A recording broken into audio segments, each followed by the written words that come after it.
მოგესალმებით საქართველოს არბიტრთა ასოციაცია აგზელებს პოდკასტების სერიას. ჩვენი დღევანდელი პოდკასტის მხარდამჭერია გველებიანი ლოფირმი და ჩვენი დღევანდელი სტუმრები არიან საქართველოს საერთაშორისო საარბიტრაჟო ცენტრის გენერალური მდივანი ბექა ინჯია და ასევე გველებიანი ლოფირმის მმართველი პარტნიორი ჯაბა გველებიანი. ჩვენი დღევანდელი სასაუბრო თემა არის პირობითად რო დავარქვათ, ასე რომ ვთქვათ, არბიტრაჟის ინიცირება, არბიტრაჟის რაღაც პირველი ეტაპი და შევეცდებით რომ დავფაროთ ისეთი საკითხები, როგორიც არის საარბიტრაჟო განხილვის ინიცირება, პირველი ნაბიჯები, როგორ ხდება არბიტრების შერჩევა, პროცედურული კონფერენცია, ტექნიკურ და პროცედურულ საკითხებზე შეთანხმება და როგორ ორგანიზდება საარბიტრაჟო განხილვა.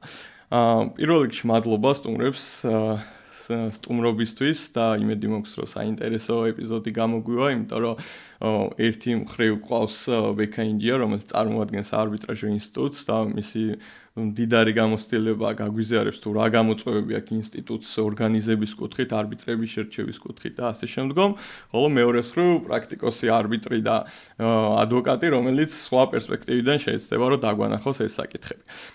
ბექა, პირველ რიგში თქვენთან გადმოვალ კითხვით, რომ როგორ მარტივი კითხვა რო დავსვათ, როგორ ხდება საარბიტრაჟო განხილვის ინიცირება და განსაკუთრებით ალბათ ყურადსაღებია ის გარემოება, რომ გარკვეულწილად განსხვავდება სასამართლოში საქმის ინიცირებით, იმიტომ რომ შეიძლება ქონდეს პირდაპირ სარჩელი, აქ ცოტა შეიძლება განსხვავებული პროცედურები გქონდეს, როგორც არის ბოლო პერიოდში მაგალითად საარბიტრაჟო განაცხადის წარდგენა პირველ ეტაპზე და შემდგომ უკვე სარჩელის წარდგენა და აი რა განმასხვავებელი ნიშნები გვაქვს, რა სპეციფიკა ახასიათებს ამ ყველაფერს, თუ შეგიძლიათ რომ გაგვიზიაროთ თქვენი გამოცდილება. კი ბატონო, რა თქმა უნდა, საინტერესოა და მივესალმები ამ წამოწყებას, ძალიან კარგი პროექტია და პირველად ვარ და ალბათ კიდე შემდეგ მექნება შესაძლებლობა რომ მოვიდე და ჩემი მოსაზრებები, ასევე გამოცდილება გავაზიარო და მსმენელს მოვუყვეთ როგორ ხდება და საერთოდ რა არის. შენ სწორად დასვი კითხვა და აქ მოდი ასე დავიწყებდი, რომ განსხვავებულია რა თქმა უნდა სასამართლოსგან და ჯერჯერობით მაინც დასაწყის ეტაპზე ვართ, ესე მგონია ჩვენ საქართველოში, რომ იქნა გამომდინარე, რომ ჯერჯერობით მაინც არ არის კულტურა ამის როგორ და რანაირად და მაინც პრაქტიკოსები, ანუ იურისტები შემოფარგლულები არიან ხოლმე მაინც სასამართლოს გამოცდილებით. ანუ მაინც უნდათ ხოლმე რომ სასამართლოს გამოცდილება გადმოიტანონ აქეთ, მაგრამ კარგი ის არის რომ ერთი გამოცდილება როცა შეიძენენ, მერე უკვე კარგია და ეს კულტურა და ინერგება, რა თქმა უნდა და ჯავა დამეთანხმება, რა თქმა უნდა პირველად როცა შედიხარ, შენ მაინც სასამართლო პრაქტიკით მოდიხარ აი თუნდაც დაწყების კუთხით, ხო? სასამართლოში ვიცით რომ ჩვენ გვაქვს რაღაც საბჭოს მიერ დადგენილი ფორმა, რომელიც უნდა შეავსო, მერე როცა შედიხარ, ამ ფორმას რუტინით უყურებენ, იქ მიმღები რაღაც ნომერი და რაღაცა დავდივართ რაღაც დანომრამდე და როგორ არის? რა თქმა უნდა, ეგეც საჭიროა ხოლმე ბოდიში და არბიტრაჟში და არბიტრს, იმ არბიტრს, რომელიც განიხილავს, უნდა გაუმარტივოს მხარეებმა აღქმა წაკითხვა და ასე შემდეგ, იმიტომ რომ ბევრი რაღაც აქვს წასაკითხი და მხარეს ძალიან მომზადებულია და ბევრი რაღაცას თვითონ ამზადებს ამას. ამიტომ არბიტრს უნდა მივაწოდოთ ისეთ ფორმით, რა თქმა უნდა, როგორი ფორმითაც გაუადვილებს კითხვას. მაგრამ არამც და არამც რაღაც შაბლონურად არ არის ეს, ხო? როგორ სასამართლოშია რაღაც კაცრად გაწერილი, აი ფორმით შევასვით. არბიტრაჟში ეს არ არის. ეს არის თავისუფალი ფორმა, თუნდაც დაწერა, მაგრამ აუცილებელი რაღაც კრიტერიუმებს აკმაყოფილებდეს. მაგალითად, ხა ჯიაკში, საქართველოს საერთაშორისო საარბიტრაჟო ცენტრში, რომელსაც აქვს თავისი წესები და ეს წესები არის, საარბიტრაჟო წესებია მთავარი, რომელსაც უნდა გაყვე, არის ორი შესაძლებლობა, როგორ შეიძლება დავიწყოთ საქმე, ხო? პირველი, ეს არის არბიტრაჟისთვის პირველ რიგში არ არის აუცილებელი, არბიტრაჟის წამოწყებისთვის არ არის აუცილებელი მთელი დიდი სარჩელის თავისი მტკიცებულებების წარმოქმნა. ამით ეს არ არის აუცილებელი. თუმცა ჩვენი წესები ამას ითვალისწინებს, რომ შეიძლება მხარემ ასეთით დაიწყოს. მთავარი არის პრინციპი, რომ საარბიტრაჟო ინიცირება, არბიტრაჟის პროცესის ინიცირება bis დროს რა დოკუმენტსაც შემოგვაქვს, ის დოკუმენტი ითვალისწინებდეს რაღაც თავარ კრიტერიუმებს, რომელიც არის დაწერილი წესებში.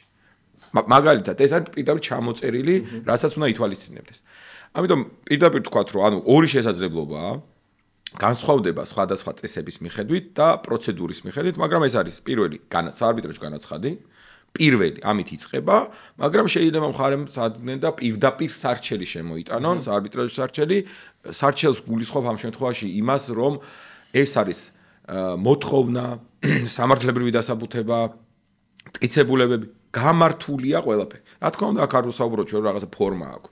ფორმა არ აქვს თავისუფალი რეჟიმით, იწერება თავისი მტკიცებულებები თუ სარჩელი. თუ არის სარჩელი, მაშინ არის საარბიტრაჟო განაცხადი, რომელიც უნდა აკმაყოფილებდეს, რა თქმა უნდა, მოთხოვნებს. და რა არის ეს მოთხოვნები? აუცილებელია, როდესაც ინიცირებას ვაკეთებთ, იყოს მხარეები, მოსარჩელი, საარბიტრაჟო მოსარჩელი მოპასუხე. იყოს მხარეთა მონაცემები და მონაცემებში გულისხმობთ მისამართი, ტელეფონი, იმეილი, ანუ საკონტაქტო კომუნიკაცია აუცილებელი ეს იყოს. ამის შემდეგ აუცილებელია რომ იყოს მოთხოვნა, საერთოდ რა დავაზია ლაპარაკი, მოთხოვნა ჩამოყალიბდეს და დაიწეროს. ასევე აუცილებელია რომ იყოს საარბიტრაჟო შეთანხმება, ალბათ თქვენ აი მოთხოვნასთან მიმართებით ჩაიგიკითხები რა, იმიტომ რომ განსაკუთრებით ქართული სასამართლო პრაქტიკის გათვალისწინებით ვიცით რომ თუ მოთხოვნა რაღაცა ძალიან კაფიოდ ნათლად და გასაგებად არ არის ხოლმე ჩამოყალიბებული სასამართლოში, ხშირად ეს შეიძლება გახდეს სარჩელის წარმოებაში მიღებაზე უერთქმის საფუძველი. აი ამ კუთხით არბიტრაჟი რამდენად მოქნელია და რამდენად იძლევა ასე რომ ვთქვათ, შემდგომ დაზუსტების ან ზოგადი მითითების შესაძლებლობას და აი ამაზე რომ რა თქმა უნდა, აბსოლუტურად. ანუ ჩვენ როდესაც აი ჩამოვყევი და მივედი თქვათ მოთხოვნამდე, რომ მოთხოვნა ეს არ არის საუბარი ის, რომ თქვათ სასამართლოში რომ მოთხოვნა თუ არა გამოგაგდებენ გარეთ, გეტყვიან დაგტუქსავენ და გეტყვიან რომ აი ხა შეს გაასწორეთ. თან შეიძლება არც გითხრან როგორ უნდა გაასწორო. აი ესე უნდა გაასწორო. რა რომ მე აქედან ვიღებ იმას, რასაც გიკმაყოფილებ. არამც და არამც. აქ არის საუბარი ჩვენ იმაზე, როდესაც ინიცირებას ვაკეთებთ, დავის მოკლე აღწერა ხდება, თუ რა დავასთან გვაქვს საქმე. ეს გავარკვიოთ. თორემ მოთხოვნა, რა თქმა უნდა, შემდეგ ეტაპზე აქვთ ამის შესაძლებლობა მხარეებს, რა მოთხოვნაც არის დააკონკრეტონ და ჩამოყალიბოთ. და ამაზე გადავალთ თუ მექნება დრო, როდის შეიძლება და სად იკეტება. რა თქმა უნდა, რაღაც მომენტში ეს იკეტება. რომ რამის შემდეგ აღარ შეგიძლია, იმიტომ რომ ეს ძალიან მნიშვნელოვანია. სამართლებრივად სამართლებრივი მოთხოვნის დაყენება და შემდეგ ამაზეა დამოკიდებული, რას გადაწყვეტ და ამ ბევრი სამართლებრივი შედეგი მოსდევს ამას, ხო? ამიტომ დასაწყის ეტაპზე ეს არ არის აუცილებელი. უბრალოდ დასაწყისზე ჩვენ გვინდა რა დავა, რა სფეროს მოიცავს და ასე შემდეგ, რა მიმართულებით მიდის. მივედით მოთხოვნამდე, ანუ საარბიტრაჟო განაცხადში ეს უნდა იწეროს, შემდეგ მოდის აუცილებლად საარბიტრო შეთანხმება. საარბიტროს შეთანხმებაზე ალბათ თქვენ ისაუბრებდით და ვიცი რომ ისაუბრებდით რა მოთხოვნები და ასე შემდეგ. ეს არის აუცილებელი კონსტიტუცია, იმიტომ რომ ეს უნდა იცოდეს ინსტიტუტმა რომ აქვს თუ არა იურისდიქცია ელემენტარულად. ეს არის ძალიან მნიშვნელოვანი, რომ ეს ეწეროს. ეს არის ყველაზე მნიშვნელოვანი, მოდი ასე დავყოთ, ყველაზე მნიშვნელოვანი აუცილებელი მოთხოვნები, რაც უნდა იყოს საარბიტროს შეთანხმება განაცხადში და შემდეგ მოდის არეკომენდაციოს ხასიათის, მაგალითად არბიტრის დასახელება. ენასთან დაკავშირებული მოსაზრებები, გამოსაყენებელი სამართალთან დაკავშირებული მოსაზრებები. ესეც აუცილებელია და ეს თავარი რატოა? ეს არ არის მარტო მაგალითად ჯიაკში მოგონებული. ეს არის საერთაშორისო სტანდარტი, თითქმის ყველა წესები ამას ითვალისწინებს. და ეს არის აუცილებელი, რომ ინიცირება, როცა ხდება დავის ინიცირება, ამასთან პირველი რაც ხდება, ანუ თავარი პირველი ფუნქციურად, რასაც ინსტიტუტი თუ ინსტიტუციონალურია არბიტრაჟი აკეთებს, არის რომ პირველ რიგში უნდა დაიწყოს მუშაობა ტრიბუნალის შექმნაზე. ეს არის ყველაზე მნიშვნელოვანი, ხო? ამიტომ ეს ყველაფერი გვაძლევს, რა თქმა უნდა, გვეხმარება, რომ განსაზღვროთ ტრიბუნალი. თუნდაც იმით, რომ ვიცოდეთ, რა სფეროა, რომ შესაბამისი არბიტრები ავიყვანოთ, ენა ვიცოდეთ, სადაურია, არის თუ არა საერთაშორისო, არის ადგილობრივი თუ არა. ეს ყველაფერი ინსტიტუტს ეხმარება, ამიტომაც არის მნიშვნელოვანი. აქვე შევადარებ იმას, რომ თუ საარბიტრაჟო პროცესი იწყება სარჩელით, სარჩელს დასაწყისში ზუსტად იგივე მოთხოვნა გვაქვს, რომ თავარია ეს სარჩელი ითვალისწინებს ამ მოთხოვნებს და ჩვენთვის როგორც დასაწყისისთვის სარჩელი არ არის მნიშვნელოვანი. შეიძლება ხარისთვის იყოს, მაგრამ ჩვენთვის მე დასაწყის ეტაპზე ჩვენთვის მნიშვნელოვანი არბიტრი დავნიშნოთ და იმისთვის არის სარჩელი, რა თქმა უნდა, საჭირო, მაგრამ ჩვენთვის მთავარია ეს სარჩელი მოიცავდეს ანუ როგორც ვთქვი იმ კრიტერიუმებს. თქვენ მხარეებს შესაძლებლობას აძლევთ, რომ პირდაპირ საარბიტრაჟო სარჩელით მომართოს, თუმცა პირველ ეტაპზე თქვენთვის საკმარისია, რომ განაცხადის კრიტერიუმებს აკმაყოფილებთ. და თუ გინდათ ამის პრეისტორიასაც ვიტყვი, რატო გავაკეთეთ ასე. სხვათა შორის ბევრ დიდ საერთაშორისო საარბიტრაჟო ინსტიტუტებში ვთქვათ, ავიღოთ იგივე ლონდონის, LCIA, SEC, SIAC, ასე შემდეგ. არ შეხვდებათ ბევრგან ესეთი შემთხვევა. არც ახსენებს არბიტრაჟი სარჩელს დასაწყისში. ყველა არის რეკვესტი, ანუ არბიტრაჟი განაცხადით იწყება ყველა შემთხვევაში და არც კი იცნობს ზოგიერთი. ჩვენ როდესაც წესებზე მუშაობდით და საერთაშორისო კომისია ამაზე მუშაობდა, რეკომენდაცია იყო, რომ კულტურა, რადგანაც ჩვენ სასამართლოში ასე იწყება, მოდი იყოს ეს ნახოთ და ნუ ასეა თუ ისეა მუშაობს პირდაპირ შემდეგ მაშინ 2014-ში 13-ში როდესაც 13-ში უბრალოდ როცა მუშაობდით ამ წესებზე სიმართლე გითხრათ მაშინაც საერთაშორისო საარბიტრაჟო წრეებში და საარბიტრაჟო ინსტიტუტებშიც დაჩქარებული საარბიტრაჟო წესები ეგრეთ წოდებული fast track arbitration-ები წესები არ არსებობდა აი მაგ პერიოდის ეს არის ახალი აი მე 2016-17-დან დაიწყო თუნდაც 17-ში შემოიღო SEC ერთ-ერთი პირველი იყო 16 მე ICC მე და ასე შემდეგ მაგ პერიოდში არ იყო და რატო ამბობ ამას აი როდესაც უკვე ეს fast track-ები დაიწყეს იქ უკვე საერთაშორისო საარბიტრაჟო წესები ითვალისწინებს ეს არჩევის გაკეთებას იმიტომ რომ ეს არის უფრო სწრაფი ჩქარი მოქნილი და ამიტომაც პირდაპირ წარმოიღე სარჩელი და მოთხოვნები და ასე შემდეგ გააკეთა. ანუ აქედან დაიწყო უკვე. მაგრამ ჩვენ, ნუ შეიძლება დავარქოთ და დავატარები ვიყავით და ეს იმიტომ რომ კულტურა იყო ასეთი, რეკომენდაციაც გაგვიწიეს რომ მოდი იყოს ეს ასე და გავაკეთეთ და ბევრი ეხა მინუსი და პლუსი ეს ხარების გადასაწყვეტია მე დავასახელებ მაგალითად მინუსი და პლუსი რაც აქვს ხო შენ როდესაც სარჩელით იწყებ მეორე ხარეს ფაქტიურად რაღაცა ბევრ გასაღებებს აძლევ თავიდანვე ხო ამიტომ განაცხადში როდესაც შენ განაცხადით იწყებ განაცხადში ის მოკლე რაღაცები წერია დიდად აღარაფერში შედიხარ და მერე გაქვს შენ მთელი პროცესები სადაც უკვე იწყებ ბრძოლას გაცვლებს აკეთებ პოზიციების გაცვლას ხო ამიტომ ეს სტრატეგიაა რეალურად როგორ გააკეთებ სტანდარტული წესებით დაიწყებს არჩელით თუ არა ერთადერთი უბრალოდ ახლა ამას ვიტყვი და აქ გავაჩერდები ვიტყვი იმას რომ მხოლოდ fast track-ში ანუ დაჩქარებულ საარბიტრაჟო განაცხადში საუცილებელია სარჩელის პირდაპირ სარჩელი ეს პირდაპირ წერია წესებში ჩვენც მერე მივიღეთ ჯიაკში შემდეგ მივიღეთ თავიდან არ იყო დაჩქარებული შემდეგ მივიღეთ შემდეგ წლებში შევიდა ცვლილებები და იქ უკვე საჭირო გახდა რომ მხოლოდ სარჩელი ყოფილიყო და დაწყების საფუძვლად კი ბატონო გასაგებია ბექა მადლობა ჯაბა შენთან ცოტა სხვანაირად დავიწყებ ანუ აი ადვოკატის და წარმომადგენლის პერსპექტივიდან აი ეს ორი ეტაპი ხო ანუ პირობითად განაცხადი და სარჩელი ადვოკატებისთვის დამატებით ბიუროკრატიას უარქმნის და თქვენი პერსპექტივა რომ დაგვანახოთ ამასთან დაკავშირებით და ეხლა ბექამ რასაც ისაუბრა ძირითადად ეს უკავშირდება ინსტიტუციური არბიტრაჟს და აი ეთოკის შემთხვევაში რა გამოწვევები გვაქვს და რა უნდა გაითვალისწინონ პრაქტიკოსმა იურისტებმა, როდესაც ეთოქს არბიტრაჟში შეთანხმება აქვს და სურთ არბიტრაჟის ინიციირება. მადლობა დიდი მოწვევისთვის, მეც უერთდები ძალიან კარგი ინიციატივაა და წარმატებას უსურვებ.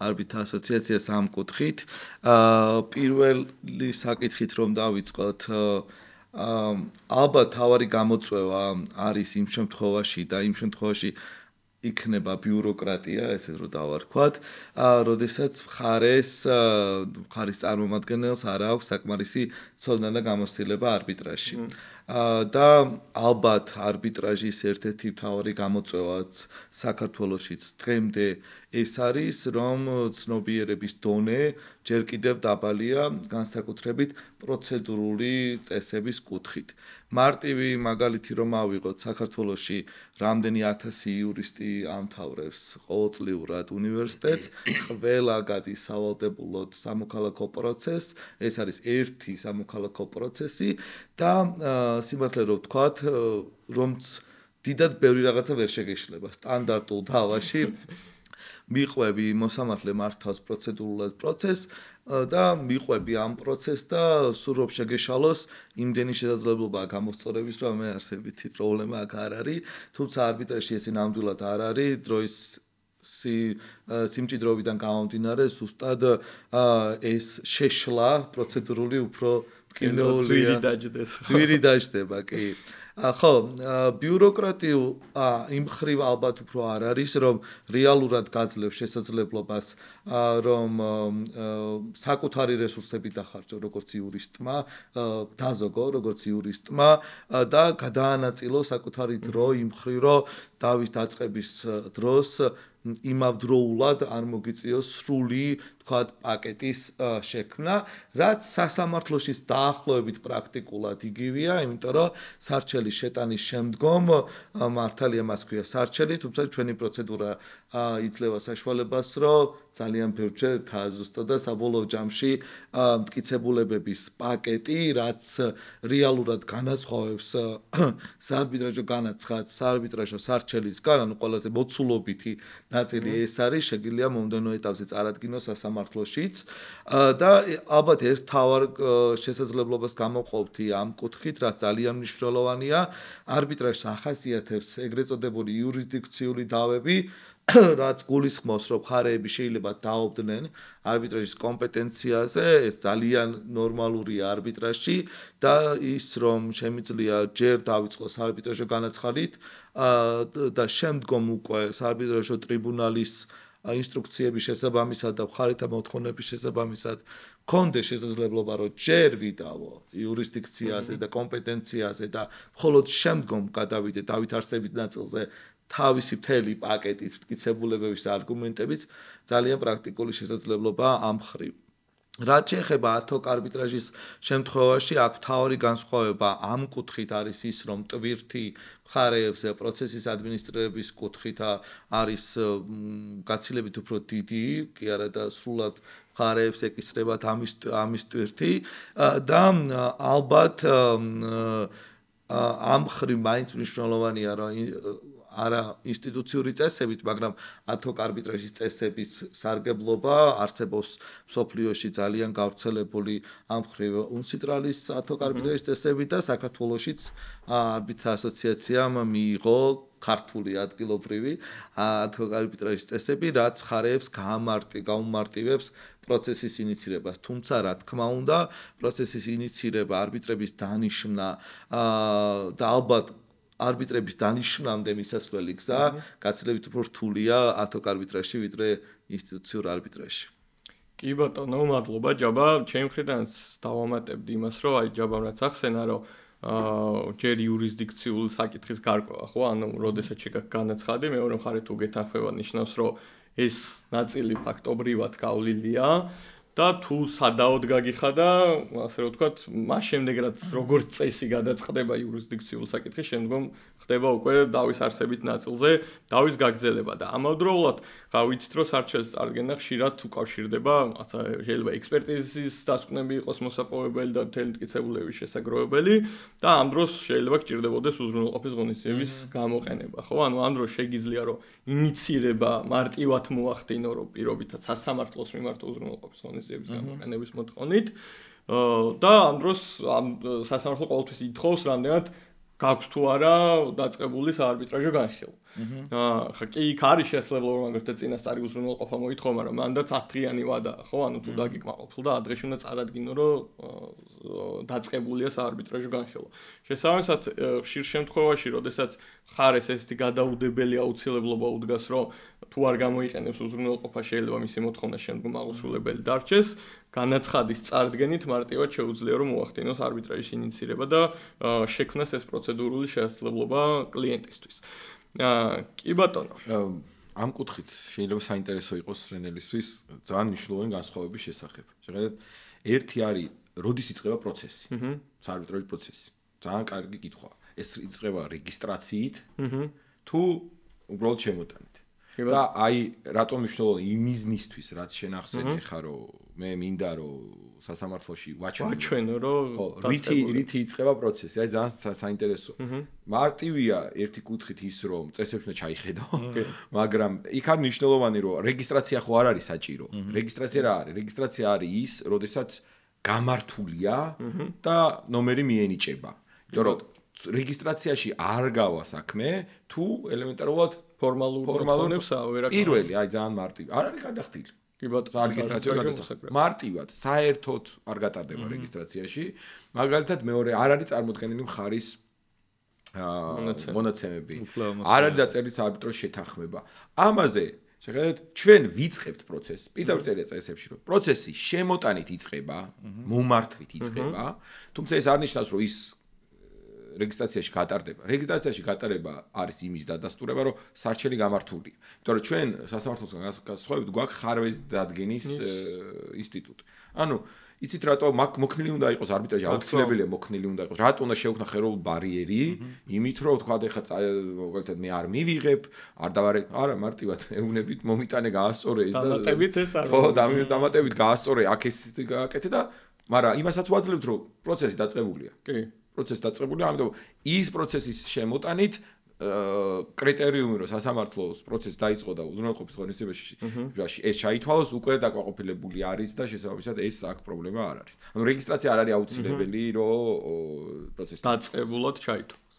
კი ბატონო, მადლობა. შემდეგ ასე ვთქვათ ეტაპზე რომ გადავიდეთ, აი რა ხდება შემდგომ, ანუ რა ეტაპი გვაქვს შემდგომ? აი მივიღეთ განაცხადი და რას აკეთებს საარბიტრაჟო ინსტიტუტი.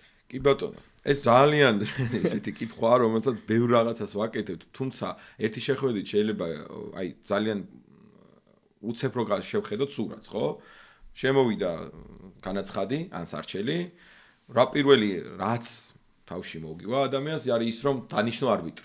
ანუ მთელი საარბიტრაჟო ინსტიტუტი ამ პერიოდისთვის მომართულია რომ დანიშნოს საარბიტრაჟო ტრიბუნალი. და ყველაზე აქტიური საარბიტრაჟო ცენტრის ინსტიტუტის მოქმედება არის პირველ დაწყებაში, სადაც არ აკავს ტრიბუნალი.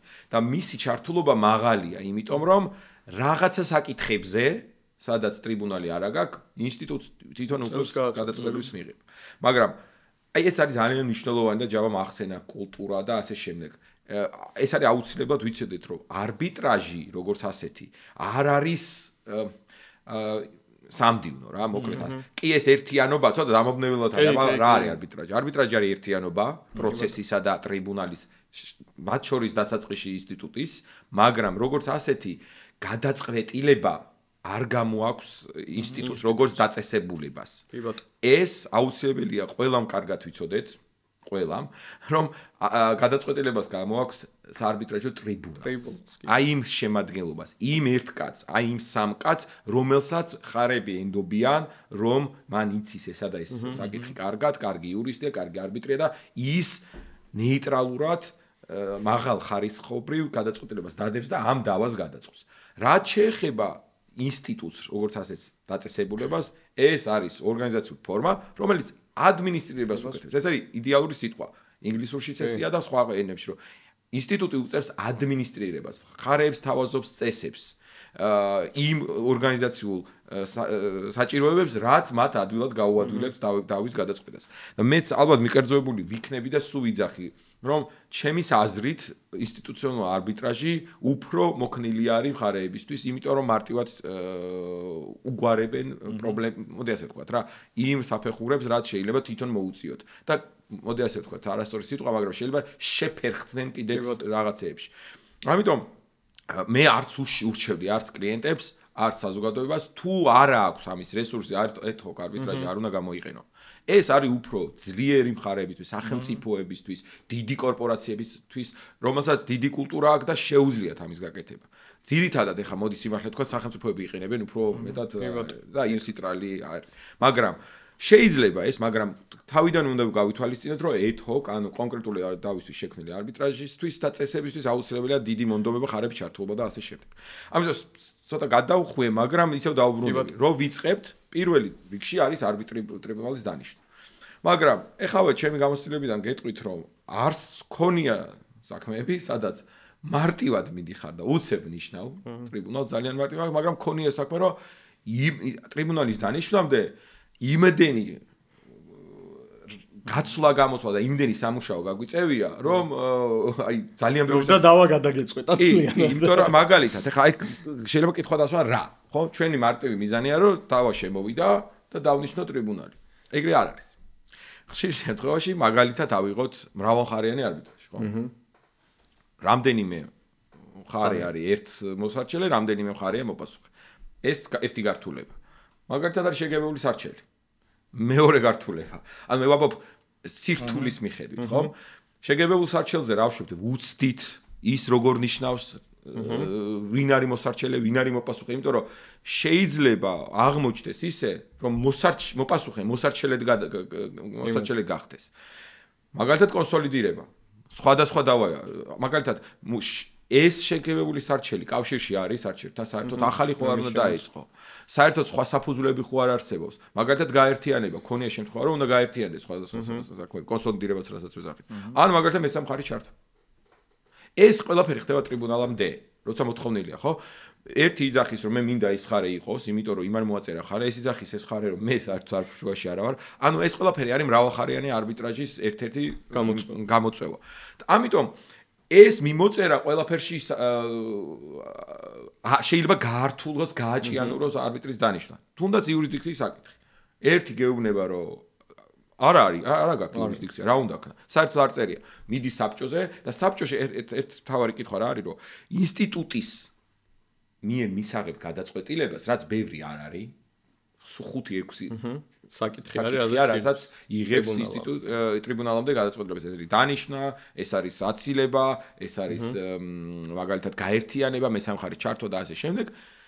ეს ინსტიტუტი რომელიც ყოველდღიური ორგანო არის სამდივნო არ იღებს ამის გადაწყვეტილებას. არის სპეციალური ორგანო, რომელიც შედგება პროფესიონალი არბიტრაჟის პროცესის ცოდნე პიროვნებებისგან და ის ორგანო იღებს გადაწყვეტილებას, თუნდაც არბიტრის დანიშვნას. ამიტომ მოდი ესე ვთქვათ. პირველი ამოცანა, რაც ხდება, არის არბიტრების დანიშვნა. ტრიბუნალის შექმნა. ერთიანის ან სამიანის. კი ბატონო. და აქ შესაძლებლობა არის ის, რომ შეიძლება ნეიტრალურობის, ხარეთა თანასწორობის პრინციპების დაცვისთან გამომდინარე, შეიძლება არბიტრაჟს მოუწიოს თუ სამიანია, სამივეს დანიშნოს კი თვითონ. იმ შემთხვევაში თუ მხარეები რაღაცა მიზეზებიდან გამომდინარე ვერ ნიშნავენ ან არ ნიშნავენ. ამ შემთხვევაში. საქართველოს კულტურა სხვათა შორის არის ის, რომ ცოტა უცნაური ხალხი ვართ. არბიტრაჟის თავარი ღირებულება რა არის?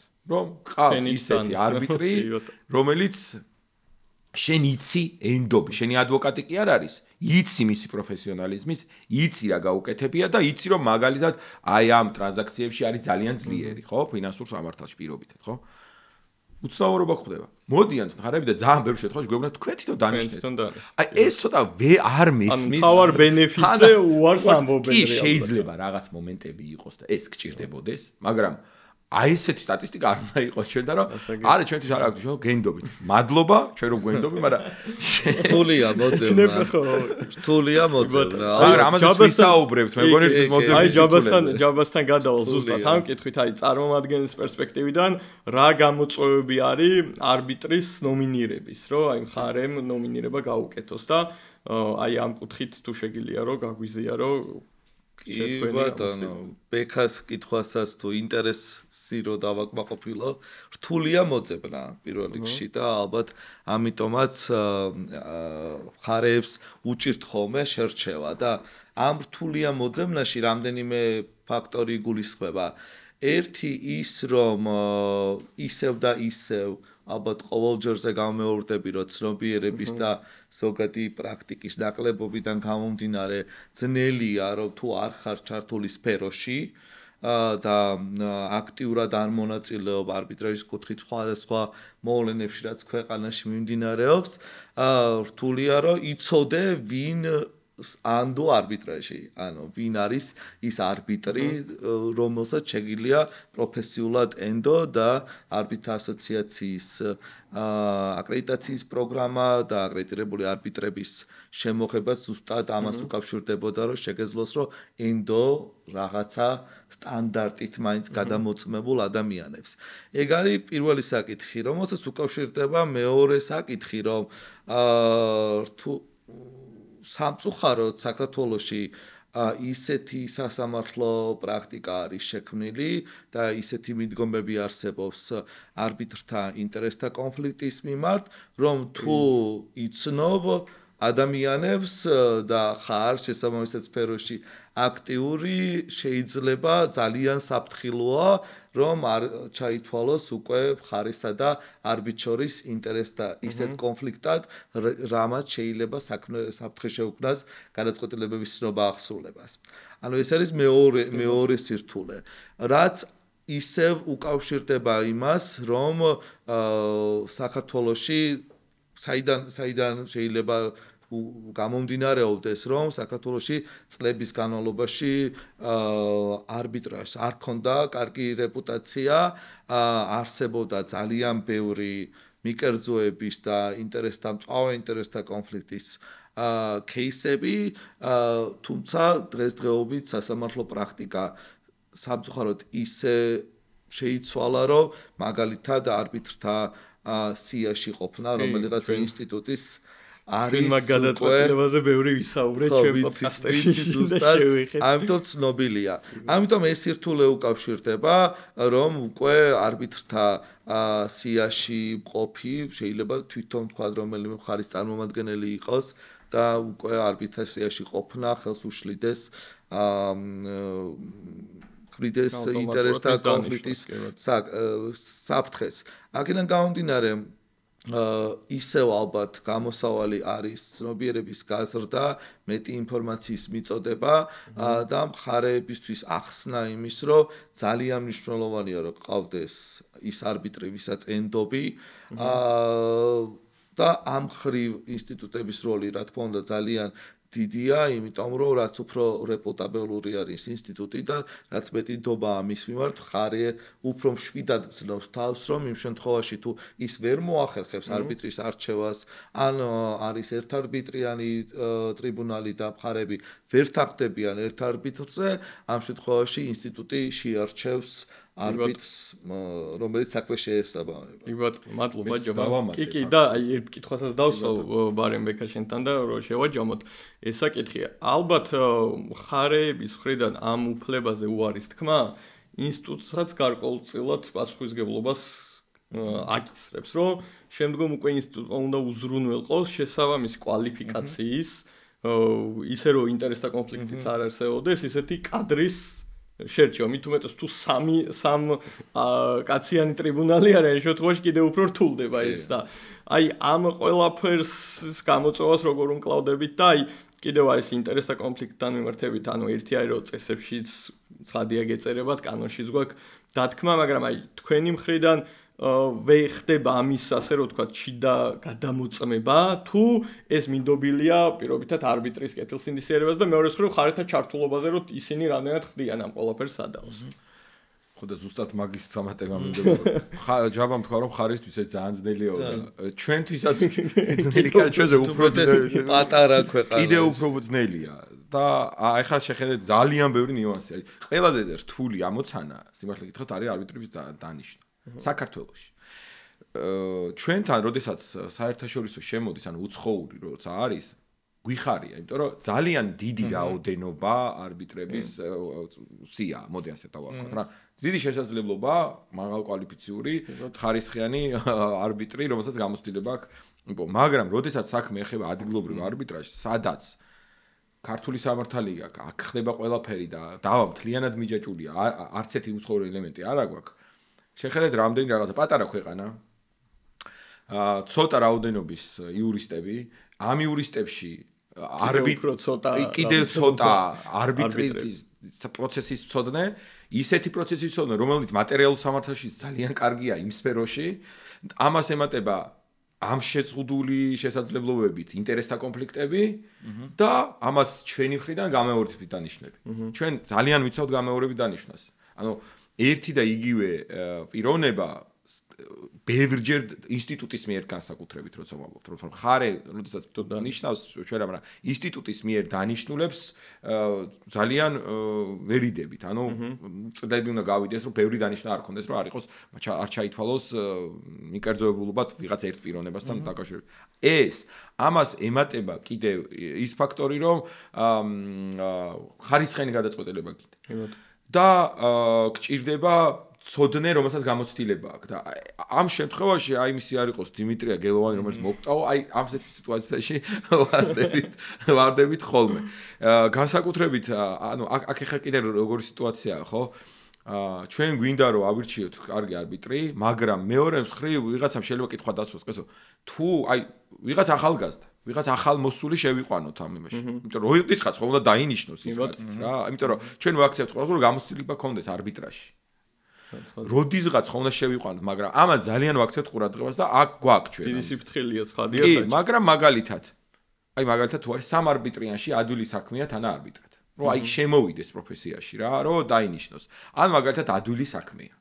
რომ ახალი შეიძლება არ ქონდეს, მაგრამ კარგი არის პროცესში და ასე შემდეგ, აი ესეთები მივცეთ საშუალება, მაგრამ მეორე მხრივ, როდესაც რაღაცა რთული საქმეა, ინსტიტუტის რეპუტაციაც სასწორზე დევს ამით, რა თქმა უნდა, რომ გადაწყვეტილება ხარისხიანი უნდა იყოს, უნდა ახსოვდეს. ვერ მიცემ გამოუცდელ იმას, აი პიცოს ყველა უნდა სწორად გაიგოს ეს. რომ ახალ შემოსული მე ძალიან მომწონს არბიტრ ასოციაციის ის კურსები, მაგრამ მაინც რისკია, რომ კურს დამთავრებული არ არის, იმის გარანტია, რომ შენ რაღაცა მილიონიან დავა ენდო არბიტრ ასოციაციას არ აქვს მაგაზე პრეტენზია. არა, მე უბრალოდ ძალიან კაი რაღაცაა და ეგ არის, ეგ უნდა იწყებოდეს ყველაფერი, რა თქმა უნდა, მაგრამ როგორია ეხა შენ მილიონები ან დავას ენდო აი ძნელია. კი, გეტაფებ ეხა და ფეხის გადატრიალებასავით არის ძალიან საჭირო. დავამატებ რა, არა თუ რაღაცა ახალი დამწყები მათ შორის ქონია პრაქტიკა და გამოცდილებაც, რომ ძალიან მრავალწლიანი ადვოკატი, რომელსაც ძალიან ბრწყინვალე პროფესიონალია, აბსოლუტურად სხვა გამოცდილება არის არბიტრობა და პროცესის მართვა. იგივეს გეტყვით მოსამართლე. ყოფილი მოსამართლე. ზოგ შემთხვევაში სხვანაირად უყურებენ და იმიტომ რომ გამოცდილებაა საჭირო, ხო? რომ სხვანაირია რა, იქ არ არის შაქუჩი ხო არ არის, იქ რაც არ უნდა დისპოზიციური იყოს სამოქალაქო პროცესი და ხარებზე სხვანაირია მოსამართლე სხვანაირად უყურებს, ხო? აქ არის ინკვიზიციურობა და არბიტრაჟი აბსოლუტურად გამორიცხულია ეს. აბსოლუტურად თავისუფლებაზე. ამიტომ ინსტიტუტიცაც არ აქვს კარგ დღეში, როდესაც ნიშნავს ხოლმე არბიტრს ამ შემთხვევაში და ვერც ვცდილობ მოკლედ, რომ ძალიან ბევრი პასუხისმგებლობა ბევრი ისე გვაქვს აღებული, რომ შემოვიყვანოთ რა, აი ახალგაზრდებით შემოვიდნენ რა დანიშნა ყოფილა, ახლა სახელმწიფოს არ ვიტყვი, მაგრამ ძალიან გამომართლებიათ ერთ არბიტრიანზე დანიშნულად თქვა ჩვენი კოლეგები, პირველი დანიშნების ქონია და აი ძალიან კარგია ეს რა. და ერთ მაგალითსაც მოვიყვან, რომ აი ყველა მიცოდეს, თქვა სტუდენტები უყურებენ თუ ასე შემდეგ, არავინ არ იფიქროს, რომ აი ახლა დავამთავრე უნივერსიტეტი და მე ახლა ეგრევე დამინიშნავენ არბიტრად. არ არის ეგრე. ბევრი იმაში, ანუ სტატისტიკურად რო ნახოთ, ანუ ასაკთან ერთად მოდის არბიტრობა რა, არ არის ეს, რომ აი კი გამონაკლისები არის, ბევრი ყოფილა ახალგაზრდა, მაგრამ ეს არის ასაკის რა, იმიტომ რომ გამოცდილება საქართველოში ეს ასაკი ძალიან დაბალი არის, იმიტომ რომ ახალია. ევროპაში და ამერიკაში აი რო არის, ხო იცი, ახალგაზრდა არბიტრთა რაღაცა ნაწილები, ხო, აი რაღაც სექციები, ხო, აი ახალგაზრდები, ანუ რაღაც 50-მდე შეიძლება იყოს და ანუ ჩვენთან ეს ასაკი დაბალია, პროფესიაც ამას განაპირობებს თან ერთი ახალია და ახალიც არის, ეთახო, მაგრამ შენ, როდეს ეს ხო არ არის ჩვენ საუბრობ აკრედიტირება არ არსებობს ეს არის ხარ ადვოკატი ხო ადვოკატები ძირითადად ადვოკატები არიან რა სხვა ფინანსური წარმომადგენლები ხო ფინანსური სპექტრში შენ როდესაც არბიტრი რა არის ნდობა ხო შენი საქმის შენი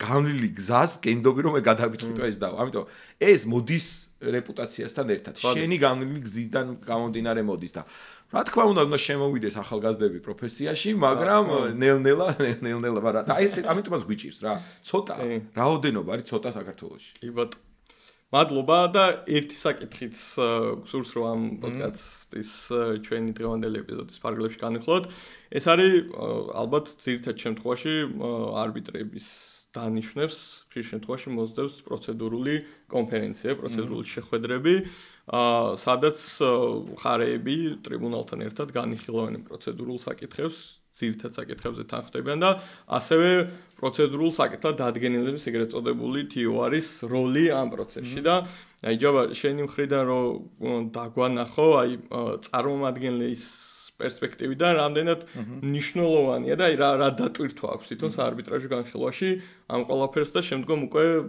ინსტიტუტის პერსპექტივიდან ვისაუბროთ. სიამოვნებით.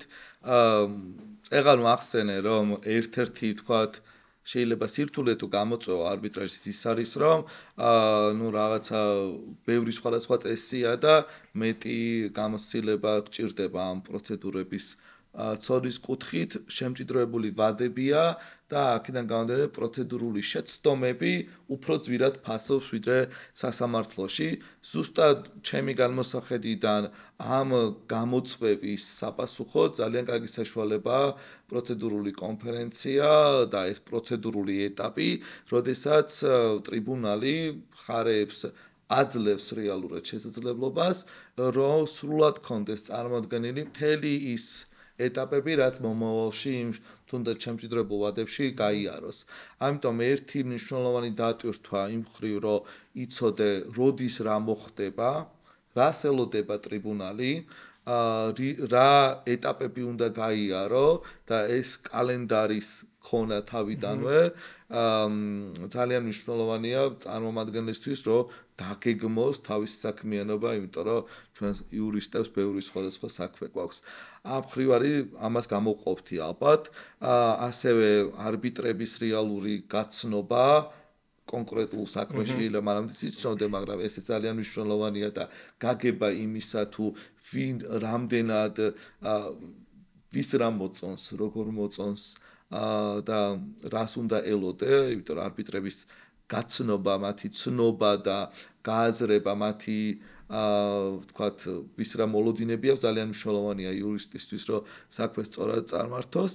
და რაც შეეხება დადგენილებას განსახილველ საკითხთან დაკავშირებით, ამ დადგენილების მნიშვნელობა გარდა იმისა, რომ მოთხოვნებს და არგუმენტებს, ესე რომ ვთქვათ, კეტავს და ეს არის ის, რითიც ხარები წავლენ შემდგომ, ძალიან საინტერესოა, იმიტომ რომ რეალურად ამ პროცესში და სასურველია, რომ ხარები ამაზე შეთანხმდნენ, არბიტრების გვეხმარება ხარებს, რომ რეალურად გამოვყოთ ის საკითხები, რაზეც უნდა ვიმსჯელოთ, რაზეც უნდა წარმოვადგინოთ მტკიცებულებები და არგუმენტები, იმიტომ რომ რაც ახასიათებს ნებისმიერ დავას, არის ის, რომ მიგვაქვს ძალიან ბევრი საკითხი სასამართლოშიც და არბიტრაჟშიც, იმიტომ რომ გვინდა, რომ მაქსიმალურად დავიცვათ ჩვენი მხარის პოზიცია, თუმცა რეალურად ძალიან ხშირად ბევრი საკითხი სადაო არც არის ხოლმე, ან არ არის რელევანტური. ამიტომ ეს არის